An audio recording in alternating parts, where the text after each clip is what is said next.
So for my project, I decided to do the Leo Frank case because I thought it was really interesting. So Leo Frank was Jewish.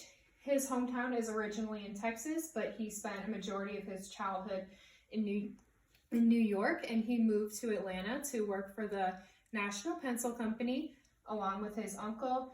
He was accused of choking and raping one of his workers, Mary Pagan, who was a 13-year-old, to death on April 26, 1913. And he was not being very truthful about her name. He lied to the detectives and said that he didn't know what her name was. He was really nervous as well when he was questioned.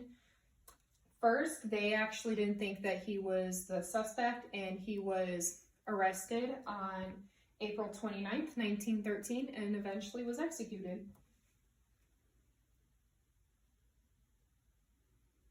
So there were a few others that were also arrested.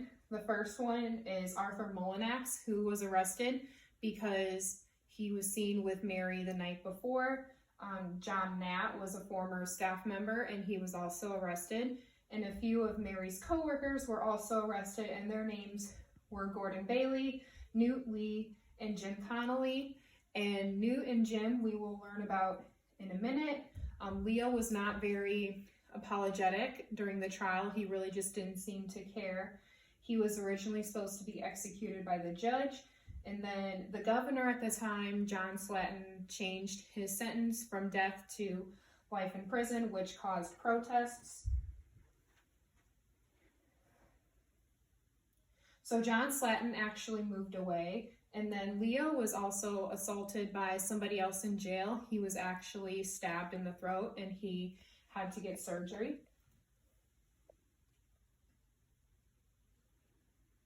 So Newt Lee was the factory security guard, and he saw Jim move Mary's body down into the basement, and he immediately notified the cops. So the Knights of Mary Pagan were the ones that actually assassinated Leo on August 17th, 1915. They were basically a Jewish hate group.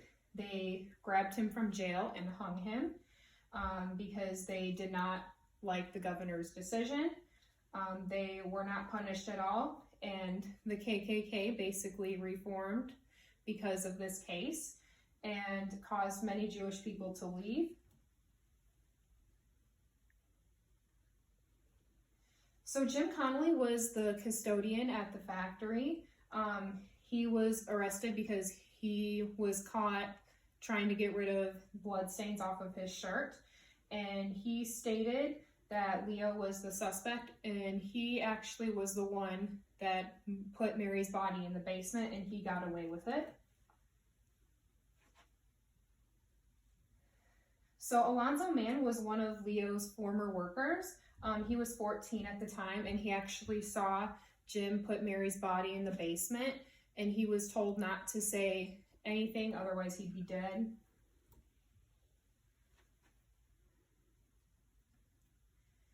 So his case was actually tried to get appealed in 1983, but it did not get appealed until 1986 because the Knights of Mary Pagan were not being held accountable for what they did.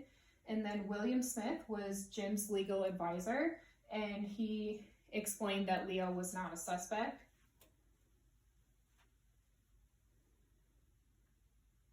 So I think the historical marker is really important because it showed the unhealthy environment that Leo created for his workers. A lot of the young girls actually complained that they felt very awkward around Leo, and then the facing religious discrimination because of what the Knights of Mary Pagan did. And if you are interested, the historical marker is located in Marietta. And that's it. Thank you so much for listening to my presentation, and have a nice day.